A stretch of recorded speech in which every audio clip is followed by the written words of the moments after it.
모두가 다 어우러진 분야 속에서 어떻게 관광이라는 것이 총체적인 상품을 만들어낼까라는 고민들이 있어야 될 때라고 생각을 해봅니다. 무엇인가 그 현장에서 있는 분들이 가장 절실한 얘기들을 담아주는 거, 이것이 오늘 우리가 모여서 포럼을 개최하는 이유 아닐까 이렇게 생각을 해봅니다. 최근 BTS를 비롯한 K-POP 그룹이 세계인을 열광시키고 오징어 게임 등 한국 드라마의 영향력이 클수록 커지고 있습니다. 이러한 문화현상은 관광산업과 연계돼서 지역경제 활성화에 매우 큰 사고효과가 기대되고 있습니다.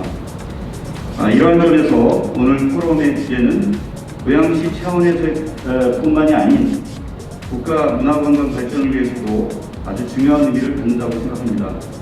아무쪼록 오늘 이 자리가 대단히 문화관광시설 조성과 더불어서 고양시가 한국을 대표하는 한류 문화의 거점이자 국제관광도시로 도약하기 위한 좋은 방안이 제시되는 의미 있는 자리가 되시기를 기원드립니다. 또 관광 생태계의 미래가 진짜 한참 잠깐 반짝이는 것이 아니라 지속 가능하고 여러분들에게 새로운 비즈니스의 기회가 주어지는 그런 놀라운 축복이기를 기원합니다. 요즘은 가이드 투어는 같다. 이렇게 가이드가 사람을 데리고 다니면서 여기 멋져요, 여기서 사진 찍으세요, 이런 관광은 같습니다. 관광 협의체를 만들어 보겠다라고 말씀드려서 여기 오신 분들은 오늘 여기 앉으시는 것과 동시에 관광 협의체의 회원이 되신 겁니다.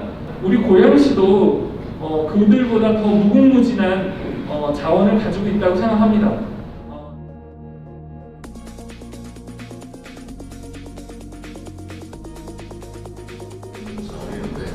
한 번쯤은 외부적 시각에서, 외부적 각도에서 한번 관광시 어떻게 보일까? 기존에 갖고 있는 자원들입니다. 간단한 교과서적이니까 자료를 보시고, 물론 고양시도 다양한 관광 자원, 전통적인 자원이 있습니다. 그래서 여러 가지 이제 고양시가 관광 쪽으로 IS 쪽으로 조례를 만들고 유수동을 하는 그런 이제 노력을 해야 하는 것은 틀림없는 사실입니다. 조례를 보시면 아시겠지만, 그래서 이러한 이제 관광 자원들이 전통적으로 갖고 있던 전통적 관광 자원들이 과연 매력이 있느냐, 국내 관광객들이나 아시아권, 동남아시아권 혹은 외대 관광객들한테 매력이 있는가. 저도 관광을 전공했지만 처음 공부할 때는 역사문화 자원을 발굴하는 걸 관광으로 봤습니다. 그렇지만 지금은 그렇지 않은 것 같습니다. 지금도 역사문화를 보고, 공원을 보고, 왕릉을 보고 이런 것이 관광으로 본다면 누가 그걸 가겠습니까? 관광은 특구 안에 다양한 시설을 준 그는 중에 있습니다. 이런 것들이 기존에 이제 기통적으로 이제 우리가 아까 시작에 말씀하셨지만 킨텍스에 있는 700만, 800만 오신 분들이 과연 고양시가 얼마큼 유입이 될 것인가가 매우 관심이 있었고요. 또한 그 부분 때문에 많은 노력을 해왔다고 생각합니다. 물론 고양시가 갖고 있는 단점, 호텔이 부족한 점, 여러 가지 그 부분들은 15년 동안, 20년 동안 계속 논의됐던 사항인데, 작년에 이제 저도 똑같은 말씀을 비슷한 말씀드렸지만 지금까지 어떤 그런 문화시설들이 크게 임팩트가 있지는 않았을 것 같습니다. 주제를 좀 바꿔가지고요. 최근에 국제문학주가 고양시가 선정이 됐습니다. 2019년 선정이 됐고, 전국적으로 5개 지역이 인천, 고양, 광주, 대구, 부산 등 국제문학주가 선정이 됐습니다. 오래 머물게 하는 게 포인트고, 그리고 숙박을 하는 게 포인트입니다. 비즈니스 트래블러들이 와서 하는 역할들을 그들이 컨벤션하고 전시하고 컨퍼런스 하고 나서 보면 기본적인 네트워크, 비즈니스 네트워크, 그 다음에 교육, 지식 이런 부분들입니다. 이런 부분들이 얼마큼 지역에 사업적으로 발전시키고 문화적으로 발전시키냐를 얘기하는 것이죠. 대표적으로 고양시 관광회가 대표적으로 있었지만 조금 이제 주춤했었죠. 여러 가지 평화 경제도 중요한 사업인 것 같습니다만, 그렇지만 또 고양시 다른 여러 가지 문화 자원들이 중요한 사업이 되지 않을까라는 생각이 듭니다. 고양시 길을 열다라는 컨셉으로 좀 고양시를 둘러볼 수 있는, 차로 움직이는 것이 아니라 어느 정도 걸으면서 카페도 보고 음식도 먹고 또 장소도 하고, 그럼 이제 그 CJ 라이브 시티가 조성이 예상이 되고 있습니다. 어떻게 관리하고 어떻게 추진하냐에 따라서 2만명, 3만 명 규모의 행사를 열었을 때 이런 새로운 콘텐츠, 새로운 문화, 혹은 거기에 IT, 또 4차 산업, 또 이런 메타버스 관련된 부분들이 굉장히 어우러져서 CJ 라이브 스케일로 충분히 하려고 한다고 치면은 많은 행사도 뿐만 아니라 공연 이벤트, 스타트업, 그런 블록버스터 이런 것들을 충분히 만들 수 있는 공간이 될 수 있을 것 같고, 그래도 3,000시간을 공부를 하면서 더욱더 고양시에 큰 시너지를 줄 수 있지 않을까라는 생각이 들고요. 명실상부 고양시가 동남아시아, 아시아권 세계적으로 마이스 도시 플러스 문화 콘텐츠 도시로도 자리하지 않을까. 이것이 브랜드라고 저는 생각을 하고 있습니다. 어떤 각도의 문화를 만들고 어떤 각도의 미래의 2030년을 대상으로 감성을 불러일으킬 수 있는 콘텐츠를 누가 만들 것인가 포인트이죠. 고양시가 그런 면에서 앞으로 2030년을 넘어서 그 이상의 문화 콘텐츠의 감성을 연출할 수가 있다면 전 세계 핫플레이스가 된 것은 크게 어려움이 아니지 않냐는 생각이 듭니다. 이 5개의 도시관광을 하는 이미지가 물리적 관광의 이미지가 중요한 것 같고요. 국제적 인도 부상이라든가 도시 생활 명의 매력지 및 경제 교육 기회, 생활 기반 시설, 특히 주민 친절성 개방성이 상당히 중요한 요소라고 보시면 좋을 것 같습니다. 그래서 이러한 부분들이 어우러서 같이 한번 도시의 어떤 그런 브랜드가 있지 않을까라는 생각이 듭니다. 그래서 어쩌면 고양시도 이런 문화 콘텐츠 중심으로 한류의 시나리오 콘텐츠 중심으로 전 세계적 브랜드로 갈 수 있는 충분한 어떤 시기가 오지 않았나. 고양시가 갖고 있는 마이스의 전통적인 어떤 흡입력, 또 갖고 있는 여러 가지 문화적인 어떤 시설들, 시나리오 문화 시설 및 문화 관광 자원 콘텐츠를 활용해서 이 미래를 변화시킬 것으로 좀 확신하고 있습니다. 이 부분에 대해서는 아마도 토론자들이 많은 토론이 있을 거라고 사료가 됩니다. 네, 여기서 간단한 발제를 마치도록 하겠습니다. 고맙습니다.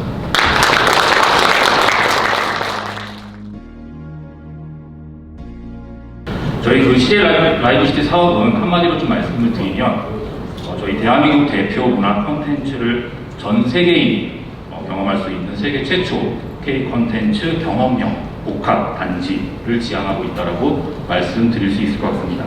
CJ ENM의 그런 드라마나 영화, 예능, 또 음악 같은 그런 다양한 콘텐츠 IP를 기반으로 해서 그 온라인과 오프라인을 총망라한 동시에 이 모든 걸 경험할 수 있는 공간으로 조성하고자 저희는 그렇게 목표를 가지고 진행을 하고 있는 프로젝트입니다. 아울러서 최근에 많은 말씀들이 오가고 있는데요. 저희 그 오프라인 공간 외에도 그 온라인상에서도 메타버스 가상 현실을 구현함으로써 큰 꿈을 가지고 있다, 큰 비전을 가지고 있다, 그렇게 이해하시면 될 것 같습니다.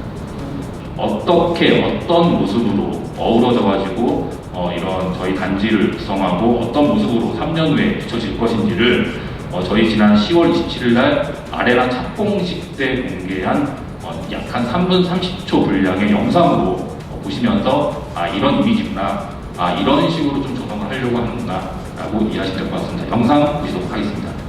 K 콘텐츠 경험형 복합단지 CJ 라이브 시티.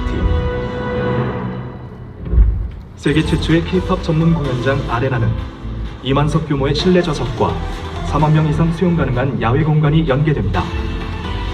이와 함께 단 하루 만에 초대형 공연의 무대 설치와 해체가 가능한 최상의 인프라를 구축, 연중 190회 이상 음악 팬들에게 다양한 공연과 이벤트를 선사합니다. 또한 세계 최초 메타버스로 동시 구현한 버추얼 아레나를 통해 시공간을 초월한 무한 관중의 시대를 열게 될 것입니다. 아레나와 연결된 음악 디스트릭트는 대한민국의 모든 K-POP 역량이 총 집결된 곳입니다. 엠넷 공개방송 스튜디오를 비롯해 아이돌, 댄스, 힙합 등 연중 170회 이상 음악 콘텐츠가 제작 소비되고 팬과 아티스트가 실시간 소통할 수 있는 다양한 시설들은 전 세계 K-POP 팬덤뿐만 아니라 글로벌 아티스트와 음악계 전문가들로부터 주목받는 유일무이한 K-POP의 성지가 될 것입니다. CJ 라이브 시티는 음악, 드라마, 영화, 예능 등 대한민국 대표 K 콘텐츠를 오프라인에서 365일 경험하는 공간입니다. 콘서트, 컨벤션, 시상식, 페스티벌, 영화제, 공개방송, 전시회, 댄스 워크숍 등 모든 종류의 라이브 익스피리언스를 통한 즐거움은 오프라인에 그치지 않고 메타버스를 통해 24시간 확장된 경험으로 구현됩니다. 이를 위해 CJ ENM의 콘텐츠 크리에이터 700여 명과 세계 최고의 전문가들이 협업하여 연간 1000회 이상의 공연 및 방송 제작, 경험이 가능한 인프라를 구축할 것입니다. 문화 콘텐츠 업무 시설과 랜드마크 시설 조성을 통해 세계적으로 성장한 K 콘텐츠 위상에 걸맞는 글로벌 비즈니스 타운을 구축, 새로운 콘텐츠 비즈니스의 장이 열리게 될 것입니다. 이를 통해 콘텐츠의 기획, 제작, 소비 과정이 선순환하는 지속가능한 산업 생태계를 구축, 대한민국을 대표하는 문화 콘텐츠 산업의 거점으로 부상하게 될 것입니다. 1조 8천억 원의 민간 투자와 경기도 고양시와의 긴밀한 협력으로 개발 중인 라이브시티는 연간 2천만 명 이상의 방문객과 1조 6천억 원 규모의 소비 지출, 28만 명의 취업 효과 등 10년간 33조의 경제적 파급 효과를 창출할 것으로 기대하고 있습니다.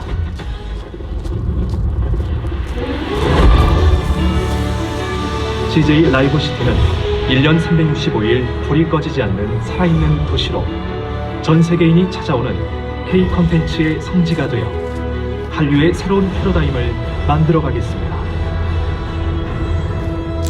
CJ 라이브시티. 것처럼 저희 어떻게 보면은 CJ 라이브시티의 중심이라고 할 수 있는 저희 엔터테인먼트 경험형 시설의 아레나와 이런 K-팝 성지로 저희가 조성하고자 하는 그런 이런 내용도 스토리를 가지고 있다라고 이해하시면 될 것 같고요. 저희 영상에서도 보셨지만은 저희 ENM이 가지고 있는 다양한 플랫폼들이 있습니다. 단순한 어떤 콘서트가 아니라 좀 컨벤션과 이 콘서트가 어우러진 그런 페스티벌, 저희 K-콘이라는 그런 플랫폼을 또 가지고 있고요.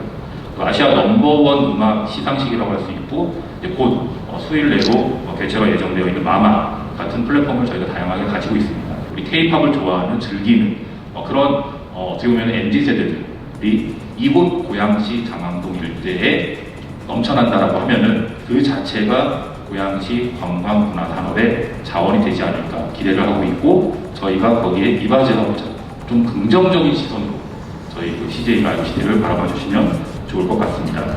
한류선 어떻게 할 것이냐 라는 말씀들을 많이 하시는데요. 지금 보시는 그런 한류천의 그런 이미지를 좀 획기적으로 저희가 변모시키고자 노력을 하고 있고, 시에서도 많은 도움을 주시고 계십니다. 생태 공간, 자연이 공존할 수 있는 그런 공간으로 저희가 친환경 체험 공간을 조성하겠다라는 부분을 꼭 말씀을 드리고 싶습니다. 저희가 대한민국 문화산업을 리딩하고 있다는 그런 소명감과 자부심을 바탕으로 해서 이 라이브시티 사업을 저희가 반드시 성공적으로 이루어지게 될 거고, 남다른 우리 사명감으로 저희 라이브시티 그리고 CJ그룹이 노력을 하고 있다라는 점을 반드시 좀 이해해 주시길 당부드리면서 여기서 간략한 사업 소개를 마치도록 하겠습니다. 감사합니다.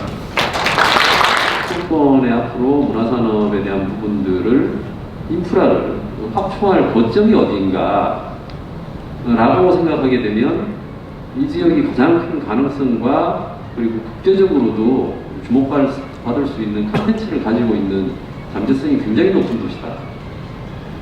다만 이제 이런 부분들이 과연 이제 시의 정책하고 다르다라고 생각하셔야 됩니다. 이 숙박문화단지나 이런 대규모 인프라를 가진 시설들이 가진 지역에서 가장 안고 있는 큰 문제는 말씀하셨던 이 큰 거점임에도 불구하고 그 경제적인 효과나 이런 부분들이 첫 번째는 지역하고 연결성이 굉장히 많이 부족하다라는 부분들이고, 두 번째는 사회적인 문제입니다. 지역민들과의 갈등. 방문객들이 1000만 명, 2000만 명 오실 겁니다. 반면에 여기에서 소요되는 많은 자원들이 있습니다. 환경에 대한 문제라든지 차량도 들어오게 되면 환경의 문제가 될 것이고요. 쓰레기 문제도 있을 것이고, 여러 가지 지역에 있는 생산되는 자원들을 과연 소비하고 있느냐, 타 지역에서 생산물을 끌어와서 소비하고 우리 지역에 남는 건 과연 무엇인가 뽑아줘서 행사 환영합니다. 그리고 그 행사 플래그십이 들어간 곳은 10%씩 또 할인을 해줘요. 이런 부분들을 지역의 상가라든지 레스토랑하고 연결하기 위해서 조그마한 깃발을, 이쁜 깃발을 뽑아드리고 그 깃발 붙인 곳을 가게 되면 할인을 해주세요. 과연 우리가 이제 시에서 하고 있는 역할과 이 기업, 킨텍스, 그리고 지금 굉장히 큰 이제 아레나라든지 이런 부분들이 어떻게 좀 잘 연결될 수 있을까? 그 가운데 역할들에서 누가 좀 어떤 역할을 해줄 건가? 또 시에 살면서 아쉬웠던 게 굉장히 숙박시설이 부족하다 그러지만 체험 숙박, 한류체험 숙박이라는 프로그램들을 만들어서 시민들이 동참할 수 있게끔 한다 그러면 그 수익사업이 아니거든요. 지역경제의 활성화라든지 지역 브랜드에 대한 활동이라든지 이미지 현상 이런 부분들이 어떻게 보면 지역사회에 충분히 베네핏이 있다면 그건 충분히 정책으로서 가져갈 만하다. 그런 부분들을 좀 이끌어가는 역할들이 고양시의 관광 인프라는 거의 국제적인 수준입니다. 그럼에도 불구하고 이게 이제 중장기적인 어떤 예산 계획이나 그 효과들을 우리가 발췌해서 투명하게 우리가 관리하고 있는가, 또 시민들이 해야 될 역할은 중장기적으로 약속된 조례라든지 중장기 계획에서 지정된 사업이 이행되고 있는가라는 부분들을 어떻게 보면 협체도 관리를 해야 되겠죠. 왜 시에서 하고자 하는 역할들이 정부가 바뀐다고 해서 바뀌면 안 됩니다.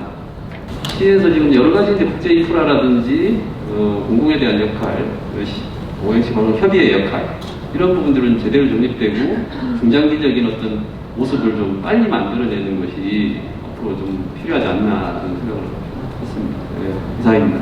사실은 기초지자체로서는 비교가 안 될 정도로 시나리오 콘텐츠를 가장 많이 생산하고 있는 시설들을 가장 많이 가지신 분이 그 두 번째 특징인 것 같습니다. 지금 CJ 아레나를 비롯해서 SBS, MBC, EBS 등의 그 시나리오 콘텐츠를 가장 많이 생산하고 있는 지역이 바로 이 고양시가 아닐까라는 생각이 들고요.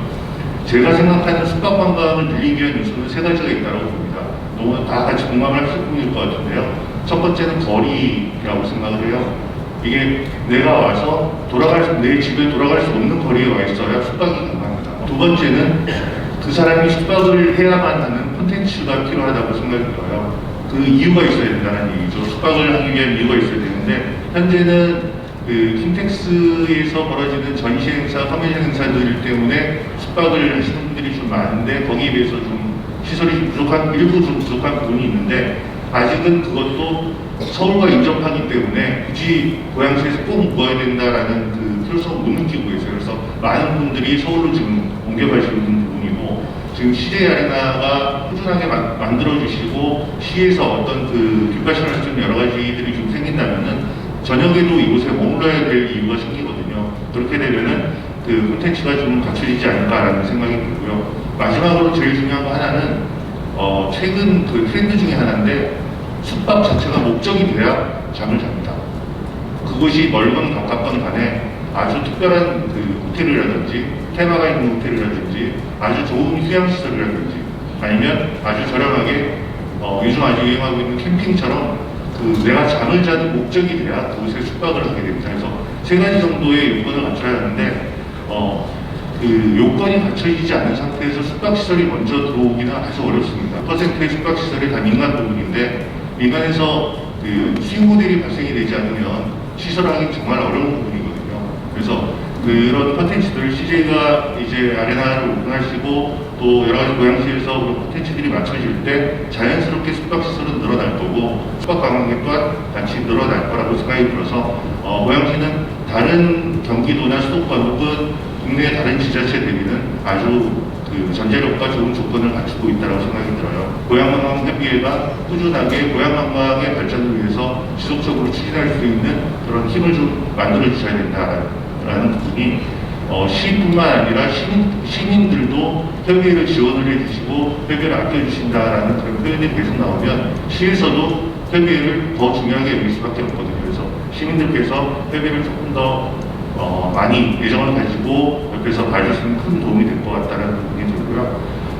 우리가 가지고 있는 시나리오를 이곳에서 구매할 수 있고 체험할 수 있고 직접 이렇게 만져볼 수 있는 그런 어떤 페스티벌이나 페어가 열린다면은 고양시만의 꾸준한 그런 사업 모델이 되지 않을까라는 생각이 들어서 이렇게 두 가지를 좀 말씀드렸습니다. 이상입니다. 다 공통적인 문제를 갖고 있어요. 어떤 거냐면은 코로나라는 문제를 갖고 있는 거죠. 또 이제 위로 코로나가 가는 상황에서도 결국에는 이제 관광이라는 것이 그것과 직결되기 때문에 절박함이 가깝다고 생각이 듭니다. 위드 코로나로 인해서 우리가 가상현실이라는 즉 메타버스라는 것을 우리가 경험하는데 10년 정도 땡겼대요. 근데 제 친구들 중에서 역사학자, 화가 되게 많은 친구들이 있는데 술자리에서 맨날 물어보는 얘기가 있어요. 야, 도대체 메타버스는 어디서 타는 버스냐? 근데 그 메타버스가 왜 중요해졌냐면 그 대상이 MZ세대라는 거예요. MZ세대는 되게 특별한 세대예요. 교육자 입장에서는 좀 뭔가 결핍이 있는 세대? 이 친구들은 뭐 소위 말해서 좀 암울한 미래 같은 게 있는 거죠. 그래서 뭐 예를 들어서 코로나 때문에 대학을 가고 MT도 모르고 선배도 없으며 그리고 그냥 이렇게 비대면으로 공부하는 게 자기의 전부라고 생각하고 또 혹은 10년 정도 막 돈을 열심히 벌어도 집을 살 수 없다라는 어떤 그런 생각들. 근데 이 가상현실에서는 어떠냐? 즉각적인 이익을 줍니다. 즉 다시 말해서 교육이 아니고 경험을 줘요. 근데 이 경험이라는 것은 이제 생각보다 이제 굉장히 커서 이 경험을 통해서 경험한 것이라면은 이제 현실에서도 경험을 하게 하고 또 이제 가상과 현실이 좀 연동되는 상태가 될 것이다라고 판단을 합니다. 저렇게 대규모의 공연장도 만들고 주변에 인프라 시설을 다 구축을 했고 근데 거기에 메타버스를 얘기를 하셨죠. 왜 얘기하셨냐면은 자 가지 않고 동시에 접속을 해서 또 수익이 있다. 전 세계가 그러니까 이거는 그냥 16만 명의 관광객이 아니고 몇백만 명이 동시에 접속할 수 있는 상황이 될 수도 있고 그것은 완벽한 수익이라는 부분입니다. 그럼 그 수익이 거기서 그냥 끝나냐? 그렇지 않아요. 왜 지어놨냐면은 원본을 보고 싶어 하거든요. 가상사의 경험이라는 것은 간접적 경험이라는 것이지 실제적인 경험이 아니에요. 근데 거기서 사실은 이미 경험을 통해서 교육을 받고 고양시에 와서 이게 진짜 라이브 시티가 진짜 이렇게 존재하고 있구나. 자강습지라는 것이 이렇게 존재하고 있구나. 행주산성이라는 게 이렇게 존재하고 있구나라는 것을 더 감흥적으로 배우고 더 감흥적으로 있다가는 그런 전략이라는 것이 존재한다는 것이죠. 그 메타버스와의 관련된 부분을 조금 전략적으로 활용해서 고양시의 이런 위드 코로나 시대의 어려움을 좀 극복하고 이 안에 가상으로 뭔가를 담아서 경험을 주고 실질적인 관광으로 이어질 수 있도록 그 안에 경험을 준다는 것이 아마 주요한 전략으로 생각이 됩니다. 그러면 관광 협의회가 지금 구성되어 있긴 하지만 이제 조금씩 이제 많이 사업들을 이제 진행하려고 있는 상황이긴 하지만 크기는 역할이 어떻게 보면은 좀 활발하게는 없었던 것들이 있는 것 같습니다. 그래서 이러한 것들을 좀 더 확장시켜 나가기 위해서 어떻게 보면은 어떻게 이런 이런 관광 협의회가 구성이 되어야 될지 좀 말씀을 해주시면은 감사할 것 같습니다. 관광 협의회가 이런 부분들에 대한 경제적인 부분들을 지역으로 끌어다닐 수 있게끔 역할을 할 수 있는 그런 하나의 어떤 프로그램들을 단순히 이걸 뭘 준다고 해서 참여하라고 해서 하는 건 아닙니다. 그 안에서 어떤 활동을 해야 될지 어떤 부분들이 들어가야 될지 그리고 복지 차원에서의 관광정책도 있거든요. 그런 부분들에 대한 사회적 기여 역할도 있을 것이고 이런 부분들이 굉장히 좀 기업 간의 연계를 좀 끌어다니기 위한 시의 어떤 역할들 이런 부분들이 좀 필요하지 않을까라는 생각이 들고요. 요즘 초기인데 아무리 동대를 벌써 걱정하시는 말씀을 하실 수도 있지만 이 일들은 진행이 되는 걷잡을 수 없다는 게 또 함정입니다. 그래서 사전에 충분히 논의되는 과정에서 이런 과잉 관광에 대한 우려들을 사전에 준비하고 대비하지 않으면 이것은 해피엔딩으로 끝나지 않습니다. 결국 관광 생태계 안에 지역 주민 삶이 보장되어야 되고 다양한 이해관계들이 만족할 수 있는 그러한 정책들이 좀 이관이 되어야 된다고 생각하고요. CJ가 좋은 시설을 가지고 지역 산업, 관광 산업을 전부 훅 하고 전부 빨아들여서 우리 집에 오던 손님이 안 오고 CJ 그 안에 엄청난 숙소, 엄청난 음식점 모든 것을 거기서 해결할 수 있는 그런 시설이 들어옵니다. 어떻게 상생할 것인가? 우리도 웃고 CJ가 우리 고양시의 자랑으로 자리매김할 수 있도록 우리가 어떻게 도울 것인가를 우리 함께 고민해보는 그런 자리가 됐으면 하고요. 꽃박람회 어떤 분이 아까 말씀하셨는데 호수공원 근처에 사시는 분들은 꽃박람회 되게 싫어하십니다. 이 혜택은 하나도 없고 교통만 막아대고 시끄럽고 먼지 쌓이고 지역 주민들과는 소통하지 않고 관광객들 왔다 가기 때문입니다. 그런 CJ가 되지 않게 하기 위해서 어떨 때는 CJ가 겪어야 될 어려움을 우리가 이해하는 게 있으면 우리가 앞장서서 풀어줘 보고, 또 우리가 곤란한 거, 우리가 불편한 거는 CJ에다가 당당하게 요구해서 개선점을 찾는 그런 협의체를 만들려고 하는데 여러분들 어떠십니까? 감사합니다. 저희가 협의체 구성을 마친 다음에 좀 더 작은 모임, 또 더 큰 모임 이렇게 해서 협의체를 한번 만들어 보겠습니다. 우리나라 축구 아마 대회 여기서 했었죠. 고향 경기장에서 아마 아시겠습니다만은 그러한 이제 스포츠 경기도 많이 개최도 좀 하고, 또한 고향 호수 있지 않습니까? 제가 어렸을 때 한강에 스케이트 타러 갔던 기억이 많이 납니다. 그것도 좀 만들어줬으면 좋겠다라는 생각도 하고, 여름에 놀이 문화가 아닌 즐기는 지역 주민들과 모든 관광객들이 즐기는 그런 쪽으로 좀 하면 어떻겠나라는 그런 좀 제안을 좀 해봅니다. 이 자리를 통해서 아까 제가 말씀드린 경희대학교의 문화관광산업경영과정은 오늘도 고양시 관광과에서 협조로 고양관광정보센터에서 수업이 이루어지고 있습니다. 정발산 앞에 있는 그런 훌륭한 공간이 있습니다. 여러분들 많이 활용해 주시고 관심을 가졌으면 좋겠습니다. 시간이 다 됐기 때문에 고양시가 이제 국내 문화관광산업의 거점으로서 또 국제적인 문화관광으로 성장할 수 있는 가능성을 예측할 수 있는 계기가 됐고, 수정해 나가고 이야기를 전개해 나갈 수 있었으면 좋겠습니다. 제9회 고양 관광 포럼을 마치도록 하겠습니다. 다시 한번 참석해 주신 여러분께 감사드립니다.